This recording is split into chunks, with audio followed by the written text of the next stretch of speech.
না খারাপের জন্য জোরে বলুন, জোরে বলুন। কোরআনের কি ভালোবেসেছেন। অখণ্ড ভারতবর্ষ তখন ছিল বাংলাদেশ, ব্রহ্মদেশ, মায়ানমার, পাকিস্তান, শ্রীলঙ্কা আর ভারতবর্ষ, এই ছটা দেশ অখণ্ড ভারতবর্ষ। তখন বিশ্বনবী জনাবে মুহাম্মদ রাসূলুল্লাহ হাদিস তখন ৮০,০০০ অখণ্ড ভারতবর্ষের মাদ্রাসা ছিল। এই ভারতবর্ষের মাধ্যমে অখণ্ড ভারতবর্ষকে তখন ইংরেজরা এসে দেখলো সব জায়গায় ডাল বলতেছে, কিন্তু এই মোল্লা মৌলবীর কাছে ডাল আমাদের বলবে না। তাই কি করতে হবে?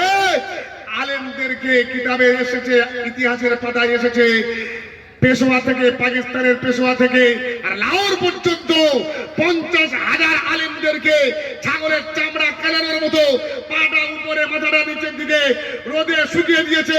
এপার থেকে ধাক্কা মেরেছে, ওপরে আলেমের লেগেছে, কারাং করে আওয়াজ হয়েছে। এরকম আলেম যখন শেষ হয়ে গেছে, মাদ্রাসা গুড়িয়ে দিয়েছে, কোরআন শেষ করে দিয়েছে, পৃথিবীর জমিনে, ভারতবর্ষের জমিনে কাসেম নানুতুবি রহমাতুল্লাহ আলাইহি বলছে, আল্লাহ স্বপ্ন দেখছেন নবীর। ভারাক্রান্ত মন নিয়ে কাসেম নানুতুবি রহমাতুল্লাহ আলাইহি চোখ ভরা পানি, বুক ভরা ব্যথা নিয়ে আল্লাহ রাব্বুল আলামিনের নবীর সঙ্গে দিদার হচ্ছে। নবী বলছে, কাসেম, কাসেম চোখে পানি কেন? ইয়া রাসূলুল্লাহ, হাবিবাল্লাহ, অখণ্ড ভারতবর্ষের জমিনে আলেম শেষ, মাদ্রাসা শেষ, কোথায় দিনের বাতি জ্বলবে? ইরিদুনা লিইউতফিউ নূরাল্লাহি বিআফওয়াহিহিম ওয়াল্লাহু মুতিম্মু নূরিহি ওয়ালাউ কারিহাল কাফিরুন। ইয়া রাসূলুল্লাহ, হাবিবাল্লাহ, আপনার জিন্দেগিতে আমরা পেয়েছি যখন আপনার হেরাক্লেসের জমিনে চিঠি লিখেছিলেন, 12 লাইনের একটা চিঠি, 12 লাইনের চিঠি আপনি সর্বপ্রথম যখন হেরাক্লেসে পাঠিয়ে দিয়েছিলেন, ওই মানুষরা এসে হেরাক্লেসের জিন্দেগিতে তারা রোমের জমিনে ইসলামের প্রচার করেছে। ইয়া রাসূলুল্লাহ, কোরআন শেষ, মাদ্রাসা শেষ, আমি কোথায় কি করব? আল্লাহ রাসূল বলছে, কাসেম চলে এসো, আমার সঙ্গে এসো। স্বপ্নের মাদ্রাসা দেখিয়ে দিলেন দারুল উলুম দেওবন্দ। স্বপ্নের মাদ্রাসা, লাঠি দিয়ে দাগটা এঁকে দিয়েছেন। স্বপ্ন রাসূল আকরাম সাল্লাল্লাহু আলাইহি ওয়াসাল্লামের স্বপ্ন 46 ভাগের 1 ভাগ। জোরে বলুন সুবহানাল্লাহ। নামাজটা পড়ে কাসেম নানুতুবি রহমাতুল্লাহ আলাইহি বলেন, স্বপ্ন তো অনেক কিছু দেখেছি, দেখি সত্যি হয় কিনা। কে দেখছেন? পুরো একদম লাঠির দাগ রয়েছে। জোরে বলুন সুবহানাল্লাহ। হলো স্বপ্নের মাদ্রাসা তৈরি হলো। মোল্লা মাহমুদুল হাসান দেওবন্দি রহমাতুল্লাহ আলাইহি এই একটা দারুল উলুম দেওবন্দের ছাত্র। আজ সারা পৃথিবীর জমিনে এশিয়া মহাদেশের 1 নম্বর মাদ্রাসা দারুল উলুম দেওবন্দ তৈরি হলো। তার শাখা আজ আপনাদের এই ফায়দুল উলুম। জোরে বলবেন না সুবহানাল্লাহ?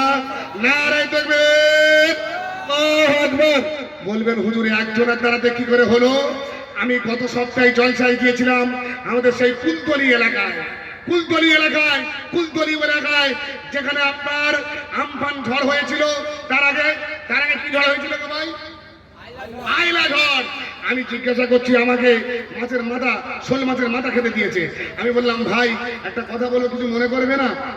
শোল মাছ কোথায় পেয়েছো? তাহলে হুজুর আইলা ঝড়ে মনে মনে করেছিলাম সব নদীর পানি লবণাক্ত পানি এসে সব মাছগুলো মরে গেছে।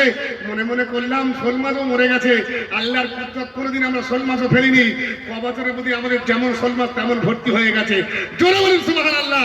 আমি বললাম, ভাই এটা হলো কচুরিপানার তলায় ছিল একটা লুকিয়ে, সেই মাল যখন এসে পানি পড়ে গেছে, লবণাক্ত পানি মিলা হয়ে গেছে, সেই মাল ঝেড়ে দিয়েছে, ডিম করে হাজার লক্ষ শোল মাছ তৈরি হয়ে গেছে।